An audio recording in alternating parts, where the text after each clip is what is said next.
वंदे पुरुषोत्तमम वंदे पुरुषोत्तमम वंदे पुरुषोत्तमम। परम प्रेममय परम दयाल श्री ठाकुर जी के रातुल चरणों में मैं अपनी समस्त श्रद्धा और निष्ठा समर्पित करता हूँ।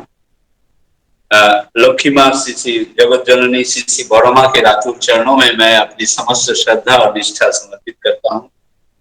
परम पूज्यपाद श्री बौद्धा के रातुल चरणों में मैं अपनी समस्त श्रद्धा और निष्ठा समर्पित करता हूँ।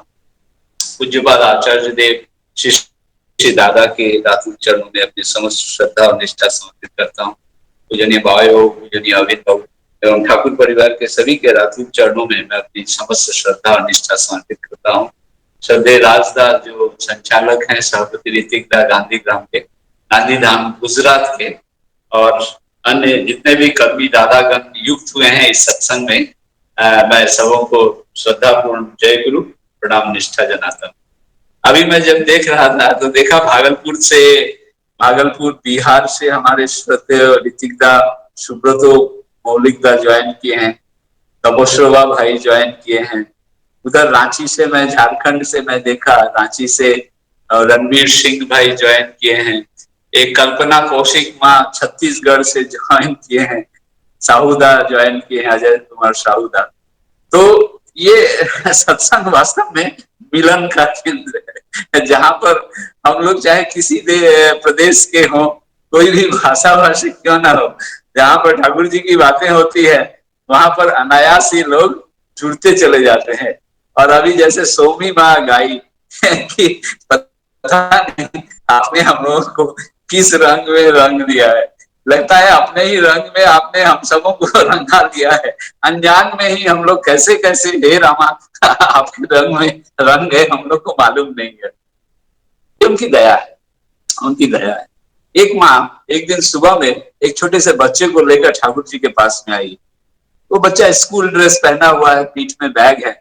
वो माँ आकर कहती है, जानते हैं ठाकुर, ये सुबह में उठा, थोड़ा लेट किया था, बहुत हड़बड़ी थी स्कूल जाने के लिए, और उसे मैं खाना दिया, वो पांता भात, पानी दिया हुआ भात रात का बना हुआ, वो भात को जैसे ही मुंह में डाला, वो भात को बाहर निकाला और बोला, माँ मैं तो इष्टवृत्ति नहीं किया हूँ, मैं तो इष्टवृत्ति तक नहीं किया हूँ।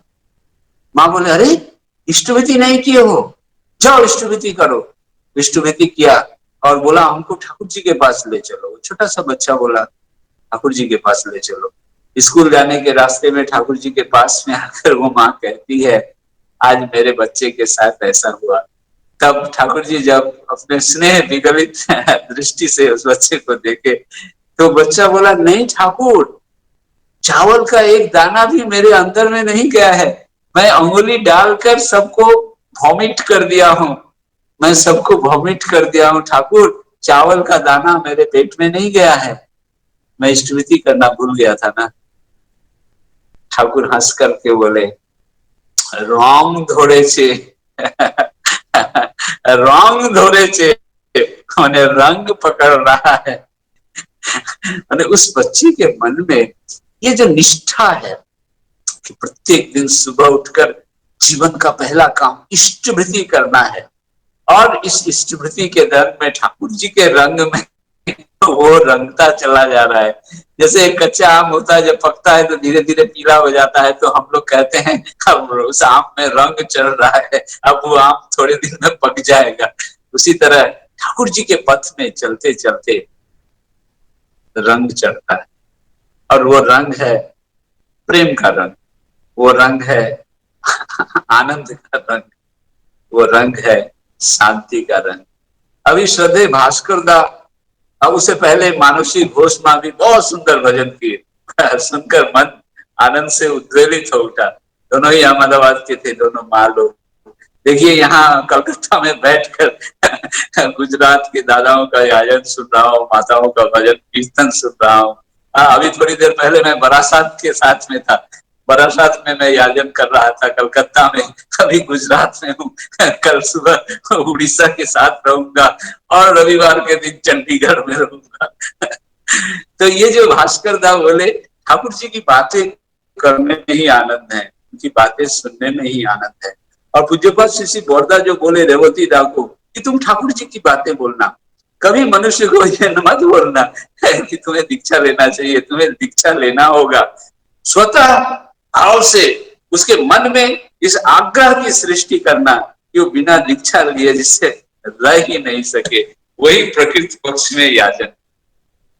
एक बार मैं रायगढ़ में गया था उत्सव में, छत्तीसगढ़ रायगढ़ उत्सव में गया था, और वहां एक भाई जो दीक्षित थे बिलासपुर में, उस समय मैं बिलासपुर छत्तीसगढ़ में था, तो वो भाई बोला कि दादा रायगढ़ में एक बहुत बड़ा ट्रेनिंग सेंटर है और वहां सेल्स का ट्रेनिंग दिया जाता है। बच्चों को 4-5 महीना रखा जाता है, अलग अलग घर में वो रेंट पर रहते हैं, एक बड़े से हॉल में जमा होते हैं और उस प्रोडक्ट को कैसे बेचना है इसकी ट्रेनिंग वहां पर दी जाती है।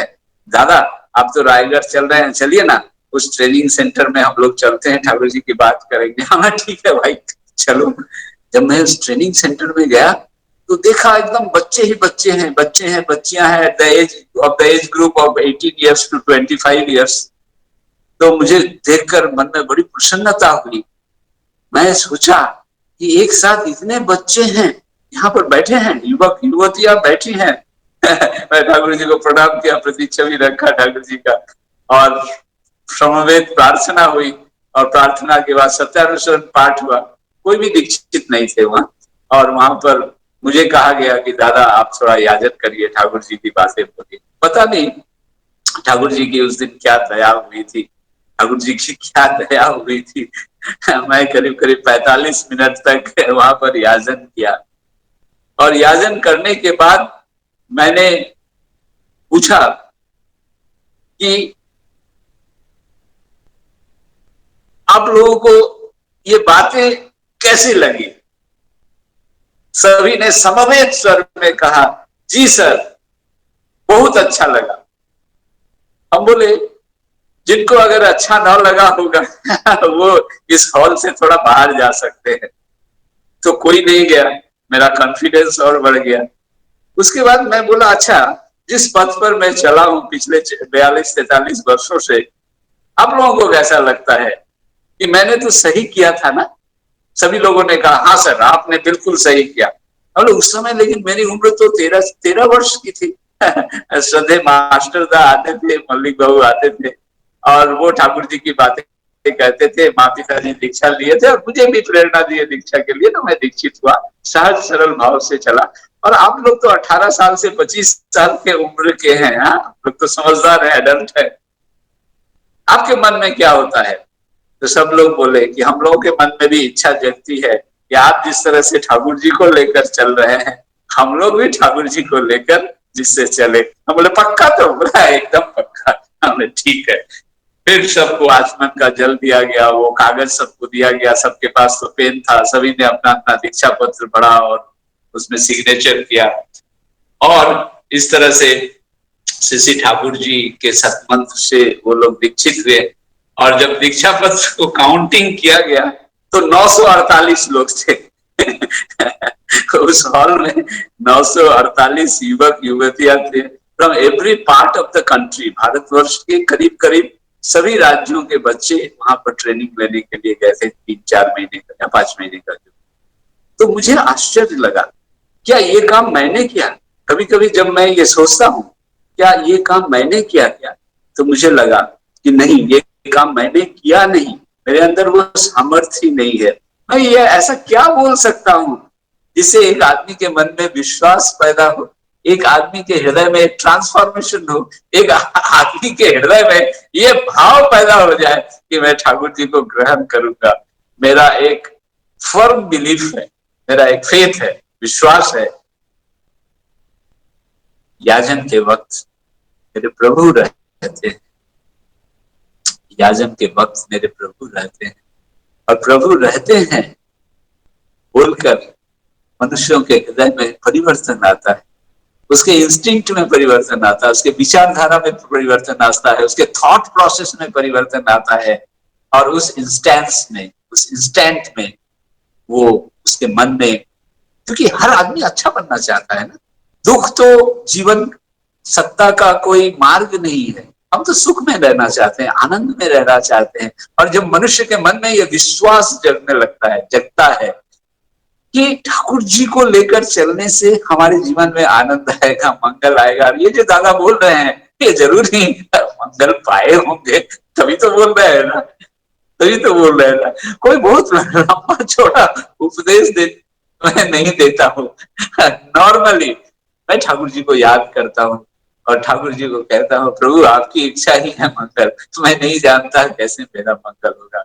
प्रभु आप दया करें, प्रभु आप दया करें, आपकी दया से ही सब कुछ होता है, आपके आशीर्वाद से ही सब कुछ होता है। आप दया करें और इससे ही अच्छा होता है।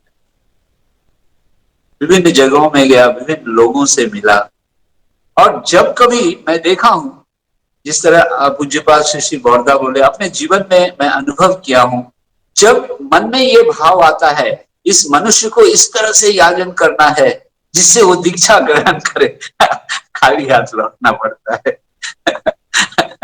ज्यादातर समय में खाली हाथ लौटना पड़ता है। पता नहीं उस समय शायद मन में ये ईगो आ जाता होगा कि मुझे बहुत जानकारी है और मैं ठाकुर जी का आदर्श बहुत अच्छा जानता हूँ, मैं बोलूंगा तो ये आदमी कन्विंस्ड हो जाएगा। इस तरह का भाव मन में आने से उस समय लगता है कि मैं अपनी शक्ति से बोल रहा हूँ, मेरे अंदर का परम पिता वहां पर चुप है, मेरे अंदर के परम पिता वहां पर चुप है। इसलिए बेटर ये है, अच्छा ये है कि हम परम पिता पर न्यौछावर करें, उनको ही स्मरण करें और फिर जो होगा होगा, जो होगा होगा, जो होगा वो होगा। ऐसे ऐसे ऐसी अनुभूति मेरे जीवन के बहुत सारे जगहों में इस तरह की मेरे जीवन में अनुभूति आई है।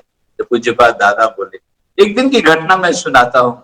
रांची में था उस समय और कुछ ही महीने पहले मेरा पवित्र पंजा हुआ था। 1994 का वर्ष था वो, 1994। वह काकी बोलकर एक जगह है रांची में, काकी में।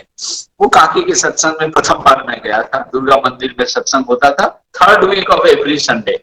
मेरे को बुलाया था, मैं बुलाए थे दादा लोग, मैं गया था सत्संग में बैठा, गीत भजन ये सब हुआ, प्रार्थना गीत पाठ ये सब हुआ। एक वयस्क भद्र आदमी खड़े हुए, वो पैजामा कुर्ता सफेद पहनकर, और वे कृष्ण भक्ति में डूबे हुए थे और वो गीता का बहुत सारा श्लोक बताए और मुझे बहुत अच्छा लगा। मैंने बगल वाले से धीरे से पूछा, ये दादा कौन है? गुरु भाई बोले कि ये दादा एंटीमोलॉजी डिपार्टमेंट के हेड ऑफ द डिपार्टमेंट है, डॉक्टर एस.के. चौधरी। हम बोले ये दीक्षित हैं क्या? माने फुसफुसाहट के साथ ये बात हो रही है, दादा उधर बोल रहे हैं, हम लोग फुसफुसाहट में ये आपस में बात कर रहे हैं। बोले नहीं, ये दादा तो सत्संग आते हैं लेकिन दीक्षा नहीं। तो उसके बाद मैं खड़ा हुआ, जब मेरी बारी आई मैं बोला मैं तो कुछ जानता नहीं हूँ, लेकिन डॉक्टर साहब, चौधरी साहब जो इतना सुंदर याजन के प्रोफेसर साहब, जो कृष्ण भगवान का इतना अच्छा श्लोक सब पढ़े, बोले हमें बहुत अच्छा लगा। इस तरह से तो मैं पहले कभी सुना ही नहीं था। मुझे भी 2-3 श्लोक याद है सर, मुझे आप सुधार दीजिएगा। यदा यदा ही धर्मस्य ग्लानिर्भवति भारत, ये जो श्लोक, ये जो है, इसमें श्री कृष्ण भगवान तो बोल रहे हैं कि जब जब धर्म की ग्लानि होती है मैं आता हूँ, परित्राणाय च साधूनां विनाशाय च दुष्कृतां धर्म संस्थापनार्थाय संभवामि जुगे जुगे। इसका क्या अर्थ है? तो प्रोफेसर साहब बोले ये तो बहुत आसान है, श्री कृष्ण भगवान अपने श्रीमुख से बोल रहे हैं कि प्रत्येक युग में आता हूँ, धर्म स्थापन करने के लिए आता हूँ। हम बोले सर वो किस युग में आए थे श्री कृष्ण भगवान? तो प्रोफेसर साहब बोले क्यों, वो तो द्वापर युग में आए थे। हमने सर ये कौन सा युग चल रहा है? बोला ये कलयुग है। हमने श्री कृष्ण भगवान जब बोले प्रत्येक युग में मैं आता हूँ, तो वो द्वापर के बाद तो शायद कलयुग में भी तो आए होंगे ना? तो हाँ बिल्कुल आए हैं। हमने आपको कृष्ण, आपके हृदय में कृष्ण की इतनी भक्ति है, मैं भी भाव विह्वल हो रहा हूँ आपकी कृष्ण भक्ति को देखकर। जब आपके मन में, हृदय में इतने कृष्ण के प्रति इतना भाव और इतनी भक्ति है, तो क्या आपका हृदय नहीं चाहता है इस युग में वो कृष्ण जी किस रूप में आए हैं? वो भी तो मनुष्य रूप में आए थे, अवश्य इस युग में भी वो मनुष्य रूप में आए होंगे। क्या आपका हृदय नहीं चाहता है उस कृष्ण को ढूंढ कर निकाले? बोले अरे ये श्लोक तो मैं कितना सुना हूं, लेकिन इस तरह से तो मैंने कभी सोचा नहीं। इस तरह से सोचा नहीं भाई, आपने ये बताया है, आपके माध्यम से ही मैं ठाकुर जी की दीक्षा लूंगा। मैं कहा मैं आपके लड़के का उम्र का हूँ, मतलब वो सब मैं सुनूंगा नहीं। सुबह में आप क्वार्टर में आइएगा, मेरी और मेरी पत्नी, उनकी पत्नी भी बैठी थी, हम लोग दोनों बिना कुछ पानी नहीं पिए आपसे दीक्षा लेंगे। क्या करता? मैं बोला मैं तो दीक्षा देने का अधिकारी नहीं हूँ, ठाकुर जी दया करके ही सब कुछ देते हैं, मेरे माध्यम से आप नाम ग्रहण कर सकते हैं। फिर मैं स्कूटर चलाकर सुबह सुबह करीब करीब 8-10 किलोमीटर दूर एग्रीकल्चर कॉलेज में गया रांची के, और प्रोफेसर साहब और उनके घर की माँ दोनों दीक्षा को। तो कहने का अभिप्राय ये है, प्रत्येक मनुष्य की अपनी डेस्टिनी है, और किस समय वो परमपिता को ग्रहण करेगा ये भी सब कुछ डेस्टाइन्ड है। इसलिए कहीं हताश होने की जरूरत नहीं है, कहीं निराश होने की जरूरत नहीं है। हम लोगों को उनकी बातों को एकदम बैलेंस रूप में, एकदम शांत भाव से बोलना है, और बोलने से पहले ज्यादा सुनना है, बोलने से पहले ज्यादा करके सुनना है। देखिए, मेरे को लगता है कभी कभी अच्छा याजन ये तब होता है जब वो आदमी ही बोलता रहे, वो सामने वाला आदमी बोलता रहे और मैं चुपचाप उसकी बातों को सुनता रहूं, उसको सुनता रहूं, और इस सुनने के क्रम में धीरे धीरे धीरे धीरे उसकी गहराई में जाने का प्रयत्न कर पाऊं कि कहाँ पर नॉट है, कहाँ पर गांठ है, उस गांठ में क्या बोलने से वो गांठ खुल सकता है। ठाकुर जी का नाम लेते रहना है मन ही मन, और बहुत प्रशांत चित्त से उसकी बातों को सुनते रहना है, वो क्या बोलना चाहता है। और बातों के क्रम में, और जब कोई मुग्ध श्रोता मिल जाए तो भी धोती कुर्ता पहना हुआ आदमी जब एक मुग्ध श्रोता के रूप में मिल जाए तो और क्या चाहिए सामने वाले को। वो पूरा अपनी मन को, बात को खोल कर रखेगा, तर्क वितर्क की बात को खोल कर रखेगा। वो हमेशा ये बताता रहेगा मुझे ये विश्वास नहीं है, वो विश्वास नहीं, ऐसा नहीं है, वैसा नहीं है, लेकिन कहीं ना कहीं उन्हीं बातों में जरूर एक ऐसी बातें वो कह देगा जिस बात को के ऊपर ठाकुर जी क्या बोले हैं, या मैं अपने जीवन में क्या अनुभूति प्राप्त किया अपने आचरण से, वो चीज बोल देने से मैंने बहुत जगह में इस चीज को देखा है कि उसका जो असर पड़ता है वो रामबाण हो जाता है, और वो आदमी अचानक सरेंडर कर देता है, अचानक सरेंडर कर देता है और ठाकुर जी को ग्रहण कर लेता है। तो हम लोग ठाकुर जी को ग्रहण किए किस लिए? एक कहानी मुझे याद आती है, एक कहानी मुझे याद आती है। एक अमेरिकन था, उसके पास एक बोट था, नाव, एक नाव थी, और नाव बहुत पुरानी थी। उसके 2 बेटे थे, बहुत दिनों से वो नाव पड़ी हुई थी। तो उसने एक कारपेंटर को बुलाया, पेंटर को बुलाया, एक पेंटर को बुलाया और बोला देखो ये नाव थोड़ी रंग खत्म हो गया है। रंग की बात स्वामी घोषणा बोली, इसलिए पता नहीं घूम फिर कर मैं रंग नहीं क्यों चला रहा हूँ, इसको रंग करना होगा, पुरानी नाव है, इसको रंग करना होगा, पेंट कर दो, मैं ऑफिस जा रहा हूँ, तुम पेंट कर दो। वो कारपेंटर बोला ठीक है मैं पेंट कर देता हूँ। पेंट करने के क्रम में उसने देखा कि नाव के नीचे में एक छोटा सा होल है, एक छोटा सा होल है। उसको तो पेंटिंग का कॉन्ट्रैक्ट मिला था, लेकिन वो छोटा सा होल देखकर वो होल को रिपेयर कर दिया, एक लकड़ी डाल करके पैक कर दिया उस होल को, और जो पैसा उसको लेना था वो लेकर चला गया। शाम के समय वो आदमी दौड़ता दौड़ता आया उस कारपेंटर के घर में खोजने के लिए। तो कारपेंटर की वाइफ बोली he is not in the house, he has gone somewhere else in the market. फिर आधा घंटा के बाद वो दौड़ कर आया, बोला सुनो ये पैसा तुम रख लो, ये पैसा तुम रख लो। बोला ये पैसा आप मुझे क्यों दे रहे हैं, हमको तो उचित मेहनत मेरे को मिल गई है, मेहनताना मेरे को मिल गई है, आप ये एक्स्ट्रा पैसा क्यों दे रहे हैं? बोले तुमने जो मेरा इतना बड़ा उपकार किया, उस उपकार को मैं पैसे के रूप में तुम्हें वापस नहीं दे सकता हूँ, मैं तुम्हें धन्यवाद देने आया हूँ और ये रुपया देने आया हूँ तुम्हें। बोले क्या हुआ ऐसा? बोला मैं ऑफिस गया था तुम्हें पैसा देकर, तुम अपना काम करके लौट आए, और जब मैं घर में लौटा तो वो नाव उस जगह में नहीं थी। मैंने अपनी पत्नी से पूछा ये नाव कहाँ है? तो मेरी पत्नी बोली कि वो दोनों बेटा जो है, दोनों सन जो है, वो पास की नदी में वो नाव को लेकर गया है। तो अचानक मुझे याद आया, वो बात याद आई, अरे उस नाव में तो एक होल था, उस नाव में तो एक होल था, और मेरे दोनों बच्चे तो तैरना नहीं जानते, they don't know how to swim, swimming उनको मालूम नहीं है। इसलिए मैं प्रथम बार संध्या के समय जो पहली बार आया था, उस समय मेरे दोनों बच्चे वो नाव को लेकर बहुत पहले ही निकल चुके थे। मैं तुमसे ये पूछने के लिए आया था कि तुमने उस होल को बंद किया क्या, क्योंकि मेरे मन में डर था इस होल से पानी घुस गया होगा और वो नाव डूब गई होगी, मेरे बच्चों का क्या होगा। उसके बाद मैं बहुत चिंता में आकर घर लौटा। घर लौटकर कुछ देर के बाद मैं देखा मेरे दोनों बच्चे नाव लेकर लौट आए हैं, और मैं जब देखा तो देखा वो नाव का होल बंद था।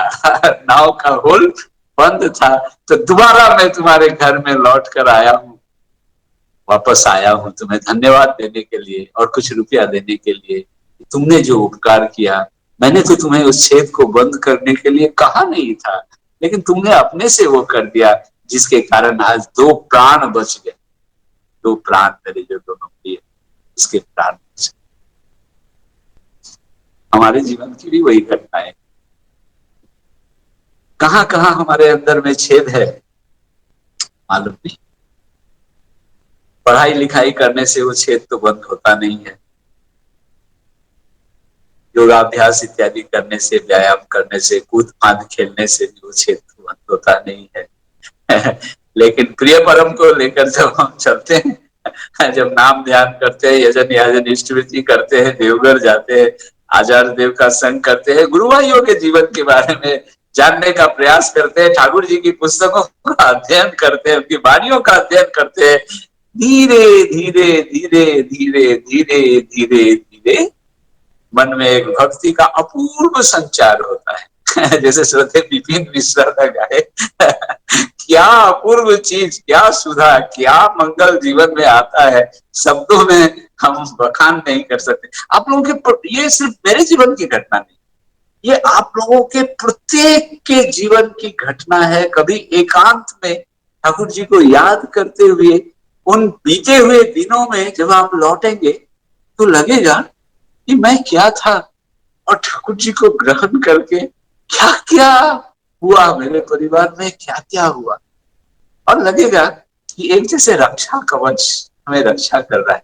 प्रत्येक क्षण में प्रभु हमारे साथ में रहते, एक क्षण में प्रभु हमारे साथ में रहते। प्रफुल्लदा जब आश्रम में आए थे, उनकी माँ भी बाद में दीक्षा ग्रहण की थी, और प्रफुल्लदा को देखने के लिए आई थी कि प्रफुल्लदा घर द्वार छोड़कर, नौकरी चाकरी छोड़कर भावना हिमायतपुर में ठाकुर जी के पास में कैसे है, ये देखने के लिए प्रफुल्लदा की माँ मानला देवी आई थी। और कुछ दिनों तक ठाकुर जी के आश्रम में रहकर वो प्रफुल्लदा को बोलती है, प्रफुल्लो तुम मेरे बेटे हो, संतान हो, माँ के रूप में मुझे बहुत, तुम्हें मैं बहुत प्यार करती हूँ, बहुत प्रेम देती हूँ, और मुझे हमेशा चिंता रहती थी कि जब मैं नहीं रहूंगी तो तुम्हें कौन देखेगा। लेकिन यहाँ आकर मुझे लगा कि माँ के रूप में मैं जितना ममत्व दे सकती थी, जितना प्रेम दे सकती हूँ तुम्हें, उससे कहीं ज्यादा ठाकुर जी तुमसे प्रेम करते, ठाकुर जी तुमसे प्रेम करते हैं। और अब मुझे कोई चिंता नहीं है। अब मुझे कोई चिंता नहीं है, मैं स्वर्गवासिनी भी हो जाऊंगी तो मन में एक संतोष रहेगा कि मेरा बेटा तो ठाकुर जी के पास में, मेरा बेटा तो ठाकुर जी का संग करता है, ठाकुर जी की बातों को सुन सुनकर लिखता है। प्रफुल्लदा जब ये बात ठाकुर जी को बोले, ठाकुर जी हंसने लगे, तो बोले ये तो तुम्हारी माँ का बड़प्पन है। अरे तुम तो उनकी संतान हो, एक माँ से ज्यादा प्रेम अपने बच्चों का और कौन कर सकता है। एक दिन प्रफुल्लदा आए ठाकुर जी के पास में बैठे थे, बोले ठाकुर मेरी माँ स्वर्गवासिनी हो गई है, अनजान में मैंने माँ को बहुत सारा दुख भी दिया है, पता नहीं मेरी माँ को शांति मिली होगी कि नहीं, मुक्ति मिली होगी कि नहीं। ठाकुर जी ये बात सोचकर कभी कभी मैं बहुत चिंता में पड़ जाता हूँ। तो ठाकुर जी मुस्कुराने लगे, ठाकुर जी मुस्कुराने लगे, ठाकुर जी बोले सुनो, तुम तो अपने माँ के पुत्र हो, तुम्हारी माँ जहां कहीं भी होगी, आज जहां कहीं भी होगी, तुम उनके पुत्र होने के नाते उनका मन सदैव तुम्हारे ऊपर ही रहेगा, रहता है, रहेगा। और तुम यदि परम पिता के कार्य में अपने आप को न्यस्त कर दो, तो तुम्हारी माँ जब तुम्हारे बारे में सोचेगी, याद करेगी तुम्हें, और तुम जब परम पिता का याद करते हुए काम करोगे, तो सहज रूप से तुम्हारा माँ का भी मन परम पिता की ओर जाएगा, और इसी भाव से तुम्हारी माँ को मुक्ति मिलेगी, तुम्हारी माँ को मुक्ति मिलेगी। प्रफुल्लदा स्मृति तेज पुस्तक में लिख रहे हैं कि उस दिन ठाकुर जी की उन सारी बातों को सुनकर मेरे मन में, हृदय में एक अद्भुत परिवर्तन आया, और हमेशा मैं ये सोचता था कि ठाकुर जी के काम में जितना व्यस्त रहूंगा, कष्ट झेलकर भी ठाकुर जी जो बोले हैं करता रहूंगा, तो मैं यदि ठाकुर जी का ये सब करता रहूं, तो अप्रत्यक्ष रूप से मेरी माँ को मुक्ति मिलेगी। ठाकुर जी कहते थे, देखो प्रफुल्लो का कान कितना बड़ा बड़ा है, लगता है परम पिता मेरी बातों को उसके माध्यम से लिखवाने के लिए ही उसका कान इतना बड़ा बड़ा कर दिए है। मैं फुसफुसा कर जो बोलता हूँ, विस्परिंग के साथ जो मैं बोलता हूँ, प्रफुल्ल उसे सुन लेता है और तुरंत उसे लिख लेता है। ये आलोचना प्रसन्न पुस्तक जो शायद 22 या उससे ज्यादा खंड में प्रकाशित हुई है, ऐसी कौन सी समस्या है जिसमें ठाकुर जी अपनी वाणी नहीं दिए हैं और उन प्रश्नों का समाधान नहीं किए हैं।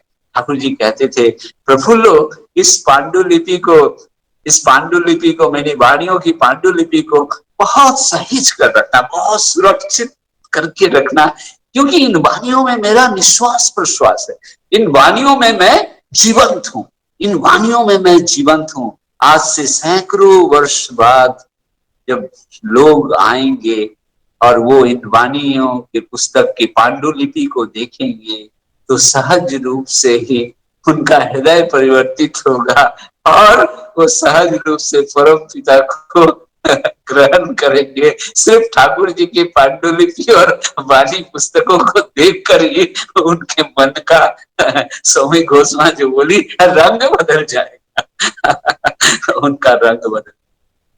तो आइए, मैं ज्यादा समय आपका नहीं लूंगा। जैसे श्रद्धेय दादा बोले कि हम लोग परम सौभाग्यवान है, हम लोग परम सौभाग्यवान है कि ठाकुर जी का सतमंत्र हम लोगों को मिला है। आज आचार्य देव पूज्यपाद श्री दादा चाहते हैं हमें जो सुख मिला, हमें जो आनंद मिला, ठाकुर जी के इस पथ में चलते हुए हमने जो अनुभूति प्राप्त की, वो और ठाकुर जी जो सबके मंगल के लिए आए हैं, ये बात अड़ोसी पड़ोसी सब जगह हम बोले, सब जगह बोले।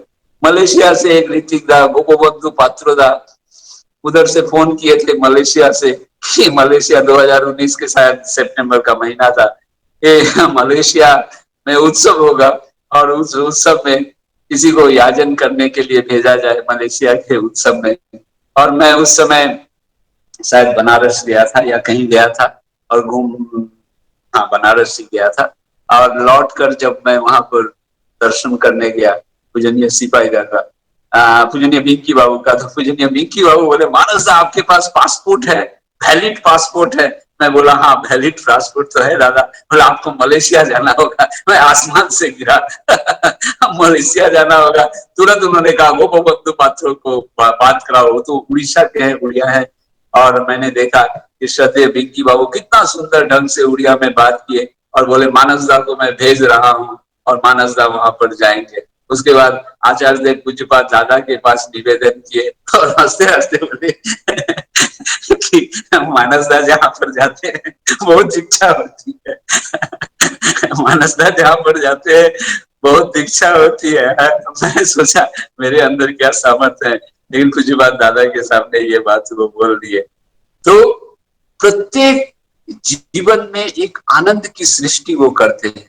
उनकी एक एक बातों में आचार्य देव पूज्यपाद श्री दादा पूजनीय बाबाई दा ठाकुर परिवार के सभी के एक एक बातों में एक स्फुलिंग रहता है, एक आर्क रहता है। उनके एक बात से, एक छोटी सी मुस्कुराहट से, एक छोटी सी दृष्टि से आदमी बदल जाता है, आदमी बदल जाता है। ये मैंने अपने जीवन में ये सब कुछ अनुभव किया हूँ। एक बार तपोवन विद्यालय में पूजनीय मेजदा को प्रणाम कर रहा था। पूजनीय मेजदा पूछे, मानसदा आपका गोत्र क्या है, आपका गोत्र क्या है? मैंने कहा आगे दादा मेरा गोत्र शांडिल्य है। तो पूज्य पाद मेरे पेट पर ऐसे हाथ फिरा कर बोले, मानसदा शांडिल्य गोत्र, मानसदा शांडिल्य गोत्र, शांडिल्य गोत्र माने भक्ति भक्ति और भक्ति। शांडिल्य मुनि का मूल आधार भक्ति डिवोशन था। इसलिए उस दिन मुझे पता चला कि शांडिल्य मुनि का गोत्र का मैं हूँ, तो इसलिए मेरे हृदय में एक ही भाव होना चाहिए, वो भक्ति का भाव। और पूजनीय मेजदा दया करके इस चीज को बता। तो आइए, ठाकुर जी की दया है आज के इस कठिन परिस्थिति में विश्व के कितने ही जगहों से हम लोग प्रत्येक दिन जुड़ते हैं, प्रत्येक दिन जुड़ते हैं और ठाकुर जी का गुणगान करते हैं।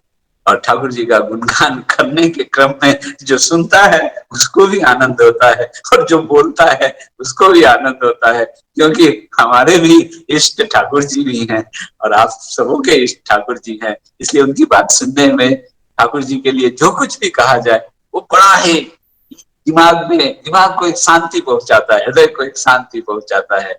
तो हम लोग सब लोग ठाकुर जी को लेकर जिससे और अच्छा हो सके। गुजरात में मैं बहुत बार गया हूँ और मैंने देखा है कि गुजरात की माताओं में, वहां के दादाओं में, छोटे बच्चों में जो भक्ति भाव है, कहाँ गांधी धाम कितना दूर, गांधी धाम कितना दूर में है और देवघर कितना दूर है, लेकिन ये दूरी कोई दूरी नहीं है। जब मन उनके ही रंग में रंग जाए तो फिर कोई दूरी नहीं रहती। हम लोग सभी लोग इष्ट के हैं, मालिक के हैं, अमृत के संतान हैं। जब हमें अमृत मिला है उस अमृत को बांटना ही पड़ेगा ना। जय गुरु, सब लोग अच्छा रहिए। जय गुरु, वंदे गुरु।